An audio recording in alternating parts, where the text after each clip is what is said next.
우리 수요예배 하나님 체험, 하나님 만나기, 하나님 경험하기 주제로 계속 살펴보고 있습니다.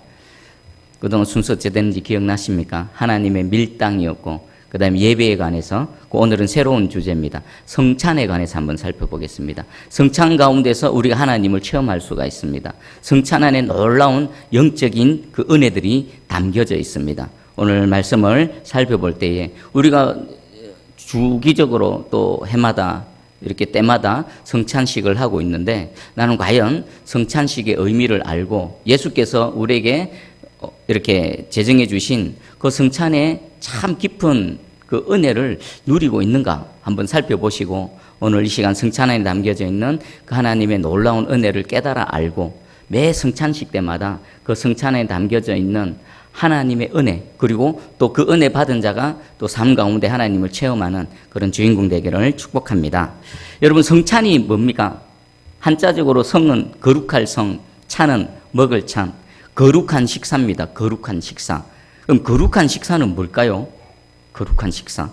왜 주께서 이 성만찬을 거룩한 성찬이라고 하셨을까요? 우리 고린도전서 11장 26절에 보니까 너희가 이 떡을 먹으며 이 잔을 마실 때마다 주의 죽으심을 그가 오실 때까지 전하는 것이니라. 요 말씀을 통해서요. 단순히 그냥 먹는 것에 지나지 않는 것 같습니다. 우리가 배가 고파서 아침 먹고 점심 먹고 저녁 먹는 거하고 먹는 것은 똑같은데 단순히 그냥 육적인 필요를 채우는 이 식사하고는 뭔가 근본적으로 다른 목적이 있는 것 같습니다. 자, 그리고 이 안에는 하나님께서 놀랍고 신비한 은혜들을 우리 예비해 두셨습니다. 지금부터 한번 살펴보겠습니다. 이 성찬에 대한 여러 가지 명칭이 있습니다. 주님의 식탁, 그리고 또 떡을 뗀다, 그리고 또 뭐가 있을까요? 거룩한 교제다. 이것은 애찬이다. 애찬, 사랑하는 식사. 주님이 우리를 사랑해서 주시는 식사. 그리고 그 성찬에 동참하는 자들이 또 서로 수평적으로 사랑하는 그 식사.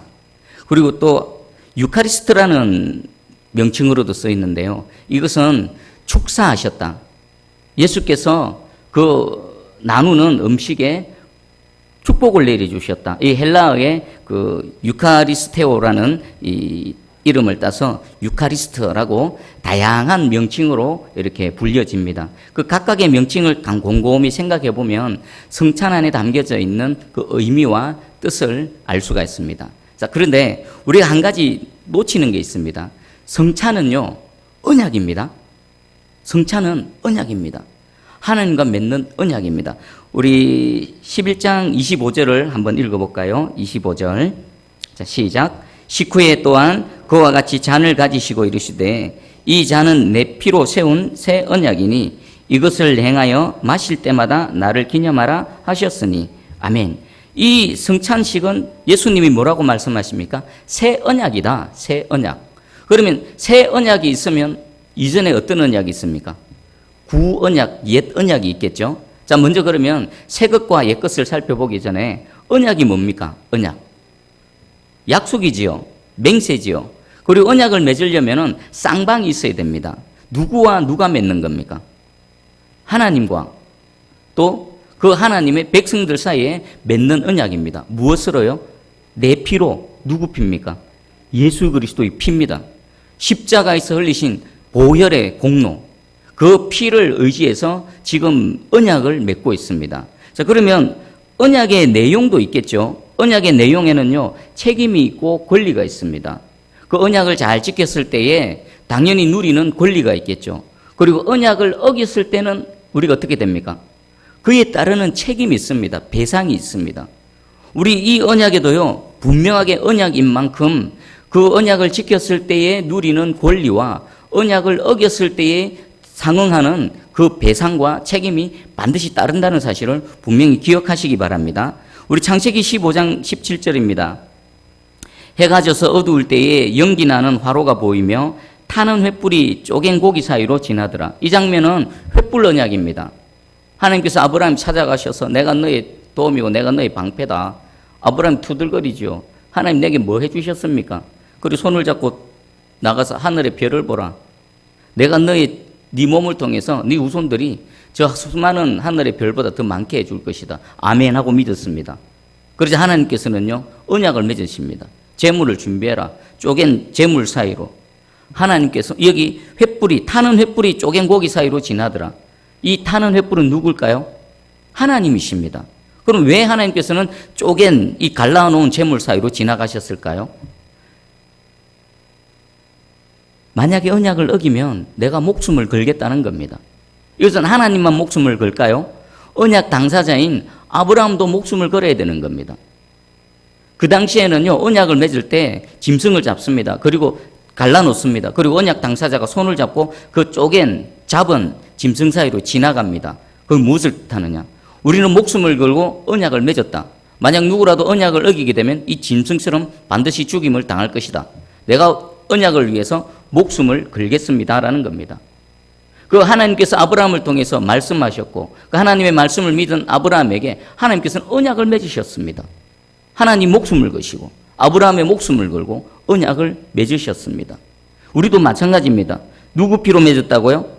예수 그리스도의 피를 십자가에서 맺은 겁니다. 짐승을 갈라놓고 맺는 언약하고는 차원이 다르고 본질적으로 근본적으로 다른 아주 엄중한 피의 언약을 맺은 겁니다. 여러분 분명히 성찬에 동참한다는 건요, 하나님과 언약을 맺는 것이고 그 언약에 신실한 하나님의 백성으로 내가 바로 서겠습니다라는 그런 신앙 고백이 담겨져 있는 겁니다. 그러면 이제 옛 언약과 새 언약을 볼게요. 새 언약이 있으면 옛 언약이 있는데 옛 언약은 구약의 제사를 말합니다. 하나님께서 구약의 제사를 통해서 우리의 죄사함의 길을 열어주시고요. 또 죄인인 인간을 만나 주셨습니다. 그런데 차이가 있습니다. 수많은 짐승들을 하나님 만날 때마다 들고 갔어야 됩니다. 수많은 반복적인 제사를 하나님께 올려드렸어야 됩니다. 그런데 새 언약은 어떻습니까? 예수 그리스도의 피를 통해 십자가에서 예수님이 친히 제물이 되심을 통해 단번에 영원한 제사를 드렸습니다. 더 이상 반복할 필요가 없는 겁니다. 이것이 옛 언약과 새 언약의 차이입니다. 그러면 옛 언약은 짐승의 피로 하나님과 언약을 맺었다 그러면은 지금 새 언약은 예수 그리스도의 피로 우리가 새 언약을 맺었습니다. 효과에 있어서 완전히 다릅니다. 그 무게에 있어서 완전히 다릅니다. 저와 여러분이 성찬에 참여한다는 것은요, 아, 내가 이런 언약 가운데 있구나. 그냥 인간과 인간 사이에서도 약속을 했을 때, 계약을 체결했을 때에 그 언약을 어겼을 때 따르는 책임, 그 언약을 지켰을 때 내가 누리는 권리가 있듯이 이 거룩하신 예수 그리스도의 피로 맺은 이 언약 가운데도 분명히 우리의 목숨이 달려있고 하나님께서도 그것을 지켜내시기 위해 목숨을 거셨다라는 엄중한 사실을 아시고요. 하나님 앞에 두렵고 떨림으로 서서 그렇게 하루하루 살아가시기를 간절히 소망합니다. 그리고 이 성찬에는요, 하나님이 우리에게 눈에 보이는 은혜를 베풀어 주십니다. 여러분 성찬식 할 때 어떻게 합니까? 떡을 떼고 또 잔을 나누지요. 그 떡은 무엇을 뜻합니까? 예수님의 몸을 뜻합니다. 몸.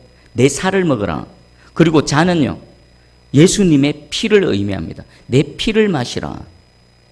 그러면 그 성찬을 거행하는 동안에 우리는 무엇을 봅니까? 나를 위해서 죽으신 예수 그리스도의 십자가, 그 예수님의 살이 찢기시고 십자가에 흘리신 보혈이 내 눈에 직접 보여지는 겁니다. 우리 예수님께서는요, 바로 십자가에 달리시기 직전, 잡히시기 직전에 성만찬을 베푸셨습니다. 왜 그럴까요? 마지막 십자가로 향해 가실 때 제자들에게 십자가에서 일어날 일을 미리 보여주셨을 뿐만 아니라 십자가에서 베푸신 은혜가 무엇인지 그 떡을 떼시면서 내 살을 먹어라, 그 잔을 나누시면서 내 피를 마셔라 라는 것을 통해서 미리 보여주시고 그 안에 담겨있는 십자가의 의미를 우리에게 눈으로 볼 수 있도록 보여주신 것입니다. 자, 그러면 여러분 이 성찬식에는 세 가지 주장이 있습니다. 혹시 들어보셨습니까? 세 가지. 화채설이 있고요, 공제설이 있고요, 영적 임재설이 있습니다. 화채설은 가톨릭에서 주장하는 겁니다. 화채, 실제로 변한다는 겁니다. 그 떡을 나눌 때에 그 떡이 진짜 예수님의 몸으로 변한다는 겁니다. 그리고 그 잔을 나눌 때에 그 포도주가 진짜 예수님의 피로 변한다는 겁니다. 그리고 이 천주교에서는요, 미사를 드릴 때마다 예수님을 실제로 제물로 바친다라고 주장하고 있습니다. 여러분 어떻습니까? 옳은 것 같습니까? 만약에 이 화채설이 맞다라면 예수님은 미사 드릴 때마다 어떻게 되는 겁니까? 미사 드릴 때마다 계속 잡히시는 겁니다. 그것은요, 십자가에서 단번이 영원히 드려진 제사와 성경의 가르침과 맞지 않습니다. 그리고 두 번째는 공제설이 있습니다. 공제, 함께 공존한다.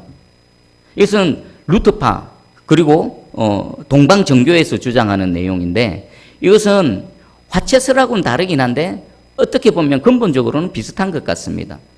그 떡 가운데에 예수님의 몸이 함께 공존한다.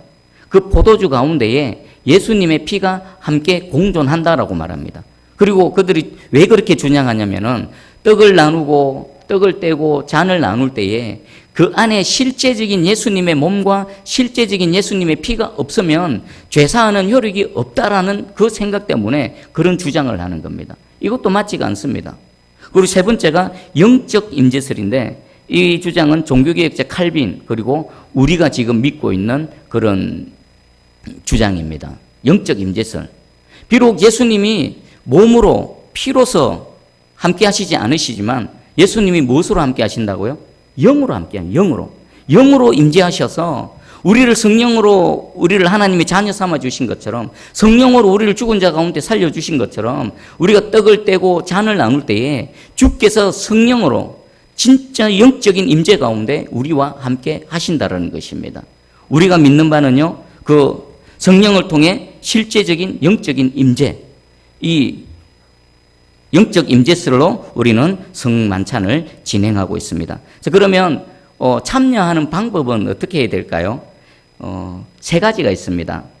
과거와 현재와 미래입니다. 이 성찬신을 참여할 때 우리 주님께서 과거에 대해서 말씀하시고 또 현재에 대해서 말씀하시고 미래에 대해서 말씀하셨습니다. 먼저 과거는요, 24절 25절을 우리 한번 읽어볼까요? 24절 25절 시작. 축사하시고 떼어 이르시되 이것은 너희를 위하는 내 몸이니 이것을 행하여 나를 기념하라 하시고, 식후에 또한 그와 같이 잔을 가지시고 이르시되 이 잔은 내 피로 세운 새 언약이니 이것을 행하여 마실 때마다 나를 기념하라 하셨으니. 아멘. 반복되는 게 뭡니까? 이것은 내 몸이다. 이것을 기념하라. 이것은 내 피다. 이것을 기념하라. 기념하는 것은 뭡니까? 과거에 있었던 일을 기억하라는 겁니다. 그리고 그것에 대해서 감사하라는 것입니다. 우리 그러면 무엇을 기념하는 걸까요? 떡을 떼면서 잔을 나누면서 예수님께서는 무엇을 기념하라고 하셨을까요? 십자가에서 죽으신 것. 우리의 죄를 위해서, 우리의 죄를 사하시기 위해서 그 영원한 속죄 제물로 드려지신 예수님의 십자가 죽음을 기억하라는 겁니다. 떡을 뗄 때마다 기억해라. 기념해라. 나의 죽음을, 너희 죄를 위해서 십자가에서 죽은 나의 죽음을 기억하고 기념하라는 것입니다. 그러면 우리가 첫 번째 성찬을 나눌 때 제일 먼저 생각해야 될 게 뭡니까? 그 떡에 동참하면서, 그 잔을 마시면서, 이 떡은 무슨 떡입니까? 나를 죄에서 구원하시기 위한 십자가에서 달리신 예수님의 몸이다. 지금 여기에 영적으로 임해 계시다. 그리고 이것을 마실 때, 내가 이것을 먹을 때 내 영혼을 소생시키고 내 영혼을 살리시고 내 영혼을 자라나게 하시는 하나님의 은혜가 이곳에 담겨져 있다는 것을 기억하면서 성찬에 동참해야 된다는 것입니다. 그리고 현재는 뭘까요? 현재는 26절입니다. 우리 26절 한번 읽어봅니다. 시작. 너희가 이 떡을 먹으며 이 잔을 마실 때마다 주의 죽으심을 그가 오실 때까지 전하는 것이니라. 아멘. 이 떡을 먹고 잔을 마실 때 무엇을 전한다고요? 주의 죽으심을 언제까지요? 주님 다시 오실 그날까지 전하는 것입니다. 그러면 우리가 현재 시점에서 성찬을 참여할 때, 그 성찬식이 거행되어질 때 무엇이 이루어지는 겁니까? 주님의 죽으심을 전파하는 겁니다. 우리가 성찬식에 모두가 다 동참하는 거 아니지요? 누구만 동참할 수 있습니까? 예수 믿는 사람들, 세례받은 세례교인들. 그러면 그 현장에는요, 세례교인 외에 이제 처음 교회에 발을 디딘 사람, 아직 신앙생활은 시작했지만 아직 정확한 믿음이 없는 사람, 그리고 세례교인이 되어지기 이전 사람, 다만 다양한 사람들이 그 모습을 보게 될 겁니다. 성찬식에 참여한 사람만 눈으로 보고 그 은혜를 실감하는 것이 아니라, 아직 성찬식에 참여하지 못하지만 성찬식이 거행되어지는 동안에 그 믿는 자들이 떡을 먹고 그리고 잔을 나눌 때 그것을 통해서 배운다는 겁니다. 그래서 눈에 보여지는 복음, 형상화된 복음이라고 말하는 겁니다. 그리고 그것을 참여할 때에 예식 가운데서만 주를 전파하는 것이 아니라 우리가 평생에 주님 다시 오실 그날까지 무엇을 하기를 다짐해야 될까요? 주님의 죽으심을 전파하는 걸 다짐하는 겁니다. 그리고 나아가서 주님의 죽으심, 십자가에서 죽으심, 나를 위해 죽으신 예수 그리스도의 십자가, 그리고 온 세상의 죄를 지시고 아직 그 구원의 은혜를 입지 못한 주님이 필요한 하나님의 진노 가운데 있는 모든 영혼들에게 우리의 구원자 되시는 예수 그리스도를 전파해야 된다는 현재적인 시점에서 우리가 다짐을 하고 그 일을 수행해야 된다는 것입니다. 여러분, 지금까지 많은 성찬식을 하셨을 것인데 이런 의미들을 되새기면서 참석하셨습니까? 저도 말씀을 준비하면서 몇 번 성찬식도 거행해 봤지만 그냥 그 의식 자체를 진행하는데 급급해서 이런 깊은 의미들을 놓치고 그 예식을 거행하지 않았나라는 생각을 해봅니다. 아마 여러분들도 이런 부분들은 많이 놓치고 그냥 그 예식에 참여하는 것에서 이렇게 급급하셨을 것인데 앞으로는 성찬식을 참여할 때에 이 떡, 주님의 몸, 이 잔, 주님의 피, 그리고 과거에 우리 보고 기념하라 하신 그 기념하는 것, 그리고 또 전파하라 하신 그 전파할 내용들을 다시 한번 새기시면서 주님 다시 오실 때까지 현재 시점에서 주님의 죽으심을 전파하는 저와 여러분 되기를 간절히 소망합니다. 그리고 현재 시점에서 하나가 더 있습니다. 어떤 의미가 있느냐? 그리스도 안에서 우리가 하나 된 것을 확인하라는 의미가 있습니다. 고린도전서 10장 17절입니다. 떡이 하나요 많은 우리가 한 몸이니 이는 우리가 다 한 떡에 참여함이라. 많은 우리가 있습니다. 많은 우리가 한 몸이 된답니다. 무엇을 통해서요? 한 떡에 참여함을 통해서 우리가 하나 되는 겁니다. 이 떡은 예수 그리스도의 몸입니다. 많은 우리가 낱개로 흩어져 있는 것 같지만 예수 그리스도를 믿는 믿음으로 이 성찬에 참여함을 통해 우리 예수 그리스도의 몸의 지체의 일부가 되어지고 우리는 하나가 되어진다는 것입니다. 원래 성찬식은요, 그 떡 하나를 예수님이 떼시고 제자들에게 한 떡으로 나누어 주셨습니다. 그리고 잔도요, 우리 오늘날처럼 각각의 작은 잔으로 해서 낱개로 나누는 게 아니라 큰 잔에다가 한 잔으로 조금씩 나누었습니다. 요즘은 성도들이 많고 또 실제적인 여러 가지 현실적인 이유 때문에 막 빵도 막 쪼개나 놓고 잔도 작은 것들로 하는데 원래 성찬은 한 떡으로 그리고 한 잔으로 합니다. 제가 언젠가 좀 규모가 작은 교회의 성찬식을 우연히 보게 됐는데 그런 식으로 진행하더라고요. 제가 그것을 보면서 이건 성경적이면서 우리 교회 정도 되면 한번 시도해 볼 만도 하다라는 생각을 해봤습니다. 원래는 한 떡, 한 잔입니다. 그것이 의미하는 게 뭡니까? 우리가 개개인으로 존재하지만 우리는 예수 그리스도를 믿는 믿음으로 각자가 아니라는 겁니다. 한 떡에 참여했고 한 피에 참여한 하나라는 것입니다. 하나. 우리가 이 의미를 진정으로 안다면요, 우리가 교회 안에서의 분쟁, 그리고 교회 안에서의 여러 가지 이유로 일어나는 분쟁, 또 더 작게는 가정 안에서의 분쟁, 이런 분쟁이 결코 있어서는 안 될 줄 믿습니다. 우리는 한 떡에 참여했습니다. 우리를 하나 되게 하기 위해서 예수님이 십자가에 죽으셨습니다. 우리를 한 형제 자매 되게 하기 위해서 예수님이 십자가에서 보혈을 흘리셨습니다. 만약 이 의미를 진정으로 안다면 우리 한국 교회가 막 나눠져 있지만 이게 그리스도 안에서 하나 되어져야 되고요. 개개의 교회들도 교회 안에 보면 수많은 이유로 인해서 이런저런 분쟁과 다툼이 있습니다. 이 모든 것들이 다 사라지고 주 안에서 참 기쁨과 평강 가운데 사랑으로 살아가는 우리 한국교회, 우리 새순교회 되어지기를 주님의 이름으로 축복합니다. 자, 그러면 이제 과거가 있고 현재가 있었습니다. 이제 미래가 남았죠. 미래에는 어떤 은혜가 있는가? 기대하는 겁니다. 기대. 주님 다시 만나서 주님과 함께 생활할 때에 그 만남에 일어날 일을 기대하는 겁니다. 여러분, 어떤 기대가 있을까요? 성찬에 있어서 다른 것 말고 성찬이라는 요 관점에서 미래에 무엇이 우리를 기다리고 있을까요? 자, 마태복음 26장 29절입니다. 그러나 너희에게 이르노니 내가 포도나무에서 난 것을 이제부터 내 아버지의 나라에서 새 것으로 너희와 함께 마시는 날까지 마시지 아니하리라 하시니라.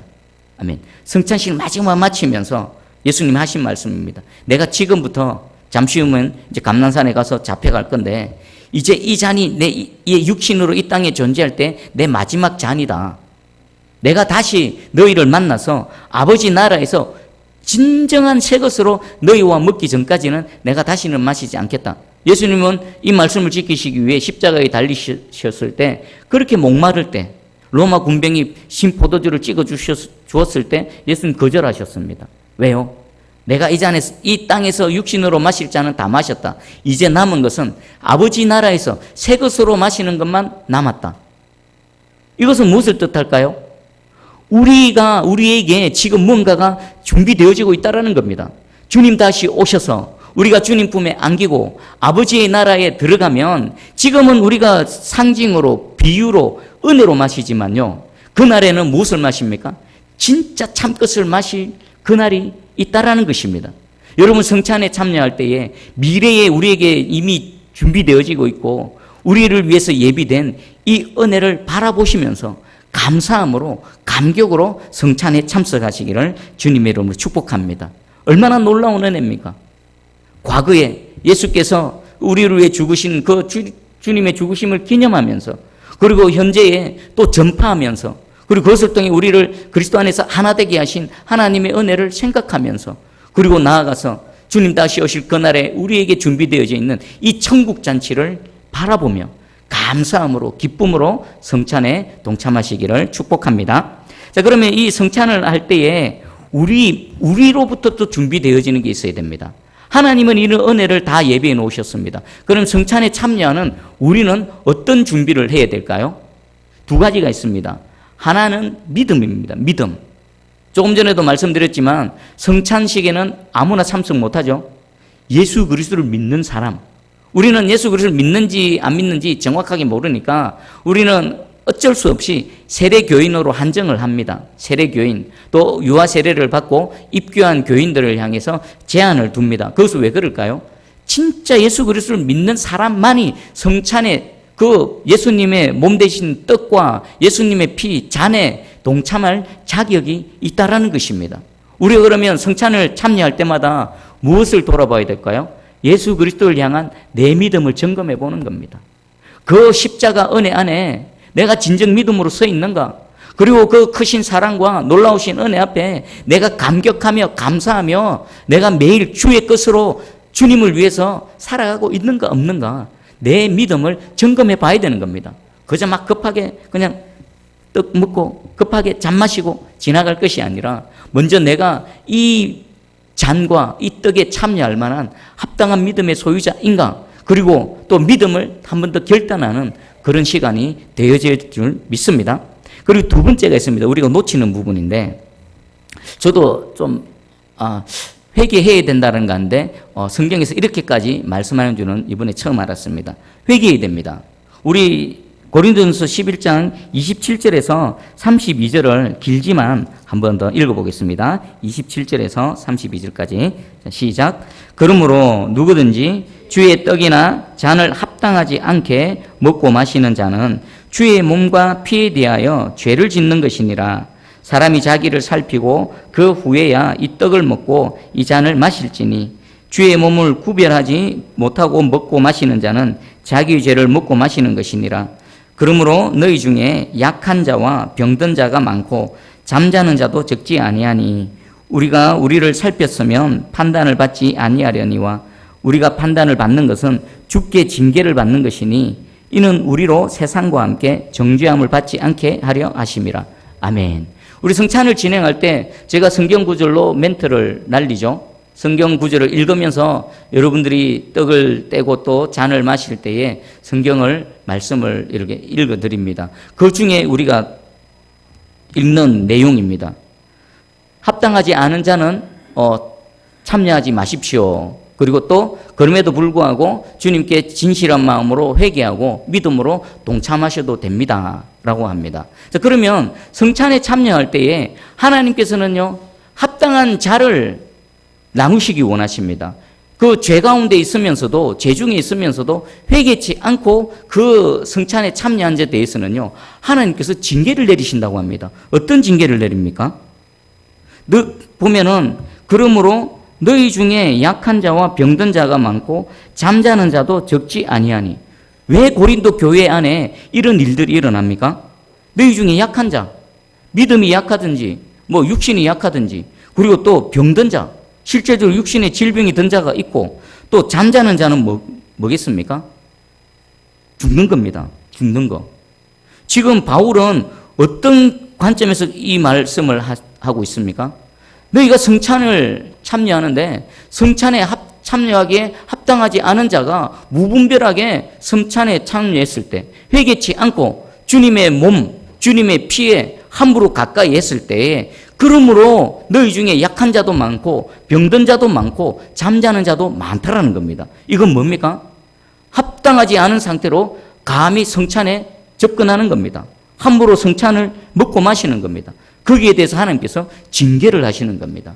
우리 성찬을 할 때에 정말 하나님의 은혜도 생각해야 되겠지만, 하나님 앞에 내 믿음과 하나님 앞에 내 모습이 올바른지 아닌지 정확하게 점검해보고 성찬에 참여해야 된다는 것입니다. 고린도 교회에 바른 성찬에 참여하지 못했을 때에 하나님께서 이런 징계를 내리셨다면 오늘날은 어떨까요? 오늘날도 동일하게 이런 징계로 하나님께서 진노를 내리실 줄 믿습니다. 그러면 무엇을 해야 됩니까? 진실된 회개. 진실된 하나님 앞에 회개. 하나님은 회개하시면요, 용서해 주십니다. 그런데 뻔뻔하게 회개치 않고 하나님을 함부로 생각하며 대수롭지 않게 죄된 상태에서 하나님 가까이 가면요, 그가 누구라 하더라도, 그리고 이것이 성찬이 아닌 그 어떤 것이라 하더라도 하나님께 가까이 가면요, 하나님 자체가 은혜가 아니라, 능력이 아니라 재앙이 되십니다. 오늘 특별히 성찬을 통해서 우리 사도 바울이 우리에게 경고하고 있습니다. 하나님께 성찬을 드릴 때는 먼저 믿음으로, 그리고 하나님 앞에 자신을 점검해 봐서 합당하지 못한 부분이 있다면 반드시 회개하고 성찬에 참여해야 이것이 하나님 주신 은혜가 은혜되고, 만약 그렇지 않을 경우에는 이 은혜의 수단이 우리에게 하나님의 진노로 돌변할 수 있다라고 분명히 경고하고 있습니다. 자, 우리 성찬에 대해서 한번 쭉 살펴봤는데, 성찬 안에 담겨져 있는 예수 그리스도의 은혜를 먼저 깊이 깨달아 알기를 원합니다. 우리를 구원하신 그 십자가의 죽으심을 우리를 기념하랍니다. 그리고 또 주님 다시 오실 때까지 예수 그리스도의 죽으심을 전파하는 그 일에 우리가 힘을 내야 됩니다. 그리고 그리스도를 통해서 연합되고 하나되게 하신 그 하나됨을 지켜내야 됩니다. 그리고 또 다시 오실 주님, 그때에 우리가 저 하나님 아버지 나라에서 실제로 먹고 마시게 될 그 진짜 천국 잔치를 기대하며 오늘 이 하루를, 이 험악한 세상을 믿음으로 살아내야 될 줄 믿습니다. 그리고 주님 성찬에 동참할 때 참 믿음과 바른 회개로 나아갈 때에 주께서 우리 눈에 보이도록, 손에 잡히도록 우리에게 주신 이 성찬 예식이 저와 여러분에게 또 약동하는 하나님의 은혜와 능력으로, 또 우리 삶 가운데 하나님을 체험할 수 있는 은혜의 수단으로 작동되어질 줄 믿습니다. 할렐루야, 아멘.